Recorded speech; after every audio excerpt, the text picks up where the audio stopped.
kwogera ku Bobi Wine omuyimbi aganye okuwa ekitiibwa bayimbi banne ekimala aganye okurecognizinga bayimbi banne mu biti byabwe mwe bagwa. That's what I was talking about, and I was frustrated because I'm a victim. Kale mbanirizaako nnyo butereevu ku mukutu Viki exclusive mu bitundu eby'eggwanga Uganda ne bweru walyo gy'osinzidde okutulaba n'okutuwuliriza. Mbakulisaayo nnyo mwenna abasobola okubeera ng'ate muwerekerako omugenzi Honorable Kato Lubwama abasobola okugenda okuziika amukulikireeyo nnyo nnyini ddala. Kabanga kawanvu nga situulako wano naye kati nakomyewo tusobole okuba ng'ate tusabula olugambo lwaffe. Wentukidde ku intaneti nga ebiyinda oba bigenda maaso bingi era nga Eddy Samusuza muyite Eddy Kenzo bamaze okuba nga bamuteeka ku minzaani. Mweteefuteefu era mwetegefu nnyo okuba nga ayingira ebyobufuzi ekyebuuzibwa azze ayingira byabufuzi lwa principal ntegeeza His Excellency the Ghetto President Checha Ghetto President yasukawo Bobi Wine. Kakati munange Eddy Kenzo bamuli bubi bamutwala njabala kantinti ntiaji ebyo nabigambo bya lulimi Luganda. Bwoba mulabyeko nga kuyitako emisinde mugambe nti yongera mu speed abakugoba banaatera okukwata. Nsonga ki ebigambo bya Bobi Wine byaleese dda obuzibu byayogera luli mulumbe lwa Honorable Kato Lubwama. Kale ngenda kubanga nkuwa ebigambo bino mu bujjuvu nenga kansoke nkusabe video soko jimpereka like. Yes, buli likinga video kijambako okubeera ng'edduka ku misinde gy'amaanyi information netuuka ku eyetaaga okugifuna mu kadde amanyi agange bampita Viki. Yes, omwagalwa w'abangi ate era nga mu mbeera ye munkusabye subscribinga ku channel bw'omaze okusubscribinga kwata mu kale kajje mu kigambo personalize okase mu kigambo all awe nkugambira turn on that notification bell buli kimu ojja kifuna bulungi nnyo nnyini ddala. Ntambula ne Joro yali emabega wa kamera okusobola okulaba ng'ensonga z'ekifaananyi kikutuukako nga kinyirira bulungi nnyo nnyini ddala. Si weewaawo kakati wesibadde social media ebadde nzikakamu naye ate wenkomeddewo social media neneeyitira nze kennyini mbeeko bye mbatuusaako. Omwami Eddy Samusuza yawandiise olunaku olw'ejjo ekiro ekikeeseza oba olwaleero ng'agamba wabula abafere muli bazibu abatuyita ba beggars. Okay, kambadde post eno kyesinna kunyonyola Eddy Kenzo yagikoze ng'ayanukula Bobi Wine ebigambo bye yakozesa ku speech ye gye yawa mu kuziika Honorable Kato Lubwama. Eddy Kenzo yawandiise ng'agamba bw'ati wabula abafere muli bazibu abatuyita ba beggars bafulumira mu government budget every year ate bafuna n'omusaala monthly era tebazigaanangako. Lwaki temuzigabira amalwaliro oba amasomero? Ennyindo bw'oginyigiriza nnyo n'ateekawo bu punctuation bwentera okubateerawo. N'ayongerayo ng'agamba bannange mutuleke tulwanirira mulimo gwaffe otherwise tugenda yingira politics wammwe direct. Quote that coward. Tugenda yingira politics wammwe direct. Joere simu gituge abaye simu omaze ogituga mitawaana myerere ajasaba olujjolo luggalwe. N'ayongerayo ng'agamba nti mutuleke tutereeze music omulimu mwagwonoona because mwaguyingizaamu ebyobufuzi fenna tetunnalya ku politics. Yes. Era Musuza n'ayongerayo ng'agamba nti mmwe emisaala mugifuna mu gavumenti y'emu gye muwoza nti mulwanyisa. We are fighting for copyright and all rights for musicians. Ate mmwe muwoza beggars. How? Enough is enough. I don't know oba kaposti mukategedde kansooke nkabaanalizingiremu. Eddy Samusuza yabadde ayogera eri abantu abamufollowinga nga yanukula ebigambo bya principal His Excellency Robert Kyagulanyi Ssentamu aka Bobi Wine nga mugamba nti wabula abafere muli bazibu mubufunze nti Eddy Kenzo yabadde agamba ba Kyagulanyi bwe bali abafere era bwe bali abazibu era nayongera nga abamenya nti engeri gye yabayiseemu ba beggars. The fact is that Bobi Wine teyagambye bayimbi nti ba beggars wabula yabagambye nti bagenda kufuuka ba beggars oba abasabiriza mu mbeera emu oba mu mbeera endala. Ngenda kuba mbaddiramu okuba uploadingira speech ya Bobi Wine butya bwe yabitandise na butya bwe yabikomekereza koze speech we almost eri mu dakiika nga 22. Last time naje ba uploadingira ne nabawako ya dakiika ntono. Then Eddy Kenzo nagamba nti ennyingo bw'oginyigiriza ennyo olugero olugwayo nti ogireeta musaayi ekitegeeza nti Eddy Kenzo bamunyigiriza to the extent atuuse kuyiwa musaayi eri Bobi Wine. Munkwate bulungi ennyindo bw'oginyigiriza ennyo lugwayo nti ereeta omusaayi. So Bobi Wine mu ssaawa zino y'ennyindo Bobi Wine mu ssaawa zino ye yanyigiriza Eddy Kenzo ennyindo. Kakati ennyindo ye Eddy Kenzo etandise okubanga ereeta omusaayi.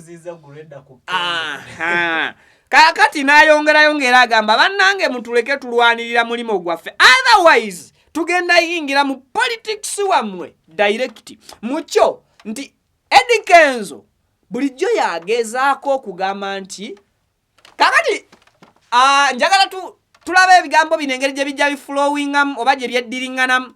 Eddy Kenzo bulijjo mu speeches agamba nti temuteeka politics mu bintu bya music era ng'afuba okutegeeza bulijjo nti music tetulina kumugatana politics. This time around Eddy Kenzo yagamba nti bannange mutuleke tulwanirira mulimo gwaffe otherwise tugenda kuyingira mu politics direct. Now omuntu yenna okugamba nti mbadde siri wa kugenda naye kaŋŋende it means nti yabadde ateekeddwa okukola ki okugenda neyeekuba bwekubi n'atagenda. Kenzo olwaleero bw'avaayo n'agamba nti otherwise oba kagamba ako mukategeera bulungi tugenda yingira mu politics wammwe direct. Like tugenda fenga abali mu mulimo gwa music because asandisa agamba nti mutuleke tulwanire it means mene not one. Tugenda yingira politics wammwe direct. Bulijjo Kenzo y'omu akubiriza abayimbi okuva mu ki obutagatta politics mu music. Now question is Eddy Kenzo bw'oyingira politics oba bw'anaaba ayingidde politics agenda kujja mu kifo ekirimu principal naye atulekoko mu ngatto ya principal agiwulire oba abange Eddy Kenzo bw'anaaba anyiize ennyindo baginyigiriza kati etandise fuluma musaayi bw'anaajoyininga politics kugenda kusooka Bobi Wine gye yasooka kubeera MP agenda kusooka kubeera chairman w'ekitundu kwali oba girawo direct as a presidential candidate 2026 ekyo nakyo kiri awo. So possibilities ez'okubeera ng'omuntu yeeyagaliza dda weeziri just nga yanoonya breakthrough ye ekyo kisoboka. So mwami Edrisa bw'aba abawaddeka alert mukatwale nga kakulu saawa yonna ajjadda ayinza okujja direct depending on his words. Ndi kugezaako okuanalyzingira nsonga eno. I think keywords mu post ya Eddy Kenzo eyongerayo ng'egamba mwe emisaala mugifuna mu gavumenti yemu gye muwoza nti mulwanyisa. Yes, Eddy Kenzo awo nkuwa credit wayogedde mazima.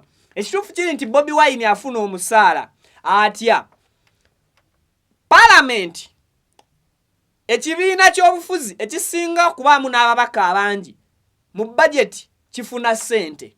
Ekyo tukkirize oba tugaane ate nga teri kugaana wabula tukkirize. Ekyokubiri ekibiina ekirala ekiddako okuba n'ababaka abangi still mu parliament nacho kifuna sente ku budget abasinga mubadde muyinza okwambadde temukimanyi neera bwe kiri. So olwaleero NRM yesinga ababaka abangi mu parliament efuna sente mu budget y'eggwanga. Ekibiina ekiddako okubeera n'ababaka abangi mu parliament y'ekkubi kyekibiina ekimanyiddwa nga National Unity Platform. Ekibiina kino kikulemberwa His Excellency Bobi Wine era nakyo kifuna sente eziteekerateekera ekibiina but sente ziba za kibiina. Eddy Kenzo oba mutuufu okuvaayo n'ogamba nti emisaala mugifuna mu gavumenti but si emisaala egy'omuntu sekinnoomu, emisaala okutangazaamu oba okutangaza gwala basikozi kati sitangaza Eddy Kenzo. Emisaala gino gibeera gisasula kukola milimo gya gisasulwa kukola milimo gya kibiina so si muntu sekinnoomu. Then waliwo omusaala omulala gwa okuba nti gwe nannyini kibiina ekyebyobufuzi ekyo ekiina ababaka abangi mu parliament akyeri kyesiri sure of it nti oba ne leader aba afuna omusaala monthly. Ekyo siri sure but ndi 100 sure aina percentage afuna ku buli MP. Aina percentage afuna ku buli MP. Kitegeeza aba asasulwa. Then Eddy Kenzo ekyo kitegeeza sente za Bobi Wine zafuna zogamba monthly zibawe ziri but tezijja nti zijja lwa muntu sekinnoomu, zijjira ku buvunaanyizibwa bw'emirimu gyeyeetikka egy'ekibiina kwakuŋŋaanyiriza akasente ako n'akafuna. Ekisooka NRM kibiina gavumenti bwe buyinza obututwala olwaleero. Kati oli wabeera nga mukozi wa gavumenti tabeera mukozi wa NRM. Kati Bobi waba afuna sente afuna za gavumenti siza NRM biri bibiina eri gavumenti. So major key endala eyabaddewo yabadde we are fighting for copyright and all rights for musicians. Ate mwe muwoza beggars how? Now Eddy Kenzo I think oganyi buganyi cooperating na Bobi Wine. Bogamba nti we are fighting for copyrights and rights for musicians. Eddy Kenzo wajja leti kuba Bobi Wine. Kitegeeza ba music yogera ku Bobi Wine omuyimbi aganya okuwa ekitiibwa abayimbi banne ekimala, aganya okurecognizinga abayimbi banne mu biti byabwe mwe bagwa.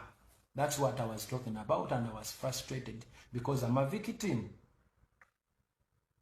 Kati buli muntu ali eyanvuma. Don't be part of these hooligans who are paid to just make noise and make Uganda a bad place. Beera kwomu ku bantu abalungi abaliwo okwongera ku Uganda siso okugitoolako. Nze bwe nali ntandika okuyimba ennyimba nga zirwanirira Bobi Wine ne Uganda gye ndowooza nti obwenkanya buto mu bitendera egimu. Teri yandagira ne Bobi Wine teyandagira. Wabula nakwatibwako ng'omuntu nensobola okufulumya obubaka obwo. Era njagala okubategeeza nti eyo yendowooza yange gye muwulira mu nnyimba. Naye ndi musanyufu nti Mukama yambulesinga n'omutwe guno. I agree to disagree. Sirina buzibu bwonna na Bobi Wine. But I was complaining ng'omuntu alumwa nti lwaki sifuna bwenkanya oba lwaki abayimbi bano mu biti byabwe tebasobola kuweebwa recognition emala ebaweesa kitiibwa lwaki banafuyizibwa ng'ate tebasaana ekyo. That's what I was talking about. Musicians bolwanirira oba bogamba nti bwe mulwanirira copyright and rights. Bobi Wine musician kati tuli ku Bobi Wine tuteeke Kyagulanyi ebbali. Bobi Wine okuba nti musician yakusooka mu business gy'olimu olwaleero gwe gy'ozza oluvannyuma okulwanirira. Kibeera kitegeeza nti Eddy Kenzo walibadde onoonya lukusa na mpenda ekutwala ewa Bobi Wine ng'abamu ku baakusooka mu mulimo ogwa obuyimbi bw'olwanirira olwaleero ku lw'abayimbi banno okubeebuuzaako ku butya bwe bayinza okuteeka copyright mu nkola. Now okumanya omusajja Bobi Wine mugezi, ebigambo Kenzo byeyeebuuza oba ebibuuzo Kenzo byeyeebuuza bye bibuuzo byennyini Bobi Wine bye yakozesa oba ze answers zennyini Kenzo kati zaanoonya ze yawa. N'olwokuba nti omuntu bw'oba mulinako obusungu mu ngeri emu oba mu ngeri endala munkwate bulungi, sigamba nti Kenzo alina obusungu ku Bobi, but bw'oba omuntu omulinako obusungu mu mbeera emu oba mu mbeera endala oyinza obutasooka kutegeera mangu bigambo byakugambye. Omusajja Bobi Wine yakugambye mu speech ye nti bw'oba owulira Bobi Wine tomwagala ng'olwanirira copyright, Bobi Wine muleke kubanga n'okusemberera Bobi Wine mu mutya. Gwe noonya abantu nga Basegawa abamanyi copyright kyeki era bategeera industry kyeki, n'abawa example nagamba noonya omuntu nga Silver Kyagulanyi omugambe nti copyright kyeki, ajja kubulira copyright kyeki n'ebigenderako. Now Kenzo wano bw'ogamba nti are fighting for copyright and all rights for musicians, ate mwe muwoza beggars oba tewa interpretinze bulungi bigambo bya His Excellency Bobi Wine. Akasembayo kwako kennyini kukwebuuza kati nzija nemba wakasavu Kanyama. Omukyala Juliana Kanyomozi oluvannyuma lw'okusirika ebbanga eddene naye yayanukudde Eddy Kenzo olw'okutegeera obubi ebigambo bya Bobi Wine. Juliana yagambye my brother Kenzo, message yabadde eri direct, yamugambye my brother Kenzo, Bobi Wine didn't call us beggars. All he said, the government want to make you beggars so that they can control the industry. He went ahead and told you to ignore him and get advice on other artists who know more about copyright. People like Silver Kyagulanyi and etc. Now, omukyala kyabadde ategeeza Juliana yagambye Kenzo Bobi Wine teyatuyise basabiriza oba babeggars. Mu kyo kye yabadde ategeeza gavumenti eyagala ffe tubeere abasabiriza. Yes, omukyala Juliana ya interpretinze exactly what Bobi Wine kyabadde ategeeza. Nayongerayo n'agamba nti so n'agamba nti government yeyagala okutufuula abasabiriza era etukontrolingire industry yaffe. N'agamba nti Bobi Wine yeyongeddeyo, he went ahead and told you, yayongeddeyo n'akugamba n'akugamba nti yo osobola okumwewalanga Bobi Wine, you can control. Okay, agamba bisobeddewa. He went ahead and told you to ignore him. Yayongedde n'agenda maaso n'akugamba nti yo osobola okumwewala naye n'ofuna amagezi kuba artists abalala.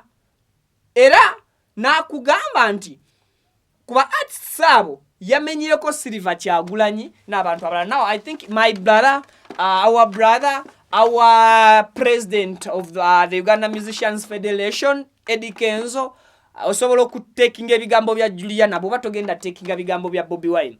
Bw'oba totekinza bigambo bya Juliana osobola okwebuuza ku Silver Kyagulanyi. Bw'oba Silver Kyagulanyi omutadde bali osobola okwebuuza ku John Nsegawa. But John Nsegawa era still gwe wasooka okubanga oyambalira ku mulundi guli ogwasooka ku National Theatre. Because John Nsegawa yajjira n'akugamba ensonga yemu obutaba beega at gwe wakwata akazindalo watandikira kumwanukula. I think ekintu kino kati no kigenze political. Joero ojjukira bulungi John Nsegawa yasooka okulinnya ku National Theatre. N'agamba bakenzo balekera okubeera ba beggars. Indeed, Kenzo yadda na replyinga Segawa mu bukambo obw'ekitalo. Bobi Wine yayogedde ng'agamba bayimbi alekera okubeera ba beggars. Now Kenzo obusungu temulaba nti abututte ku muntu omu. Naye bannange nazze kubabuulira ki nkyalimu obukoowu bw'olugendo lw'okuziika Honorable Katolu Bwama naye nakomyewo mu system gy'olwo omugongo gwawonye Mwebale mwenna abamusabidde yafunye omwana n'amukwata mu mugongo kati musajja ali steady tegukyali mu buzibu. Anyways byebyo tusikane mu updates eziddako mwanfunanga kirabo nenga mwebale ku subscribe nga tulimba subscribers emitwalo 9 obedda sinafuna budde bubeebaza. Thank you so much mwenna aba subscribing nze naba atanaba kubanga mutuyungako still mu subscribing latest information latest lugambo luchajja.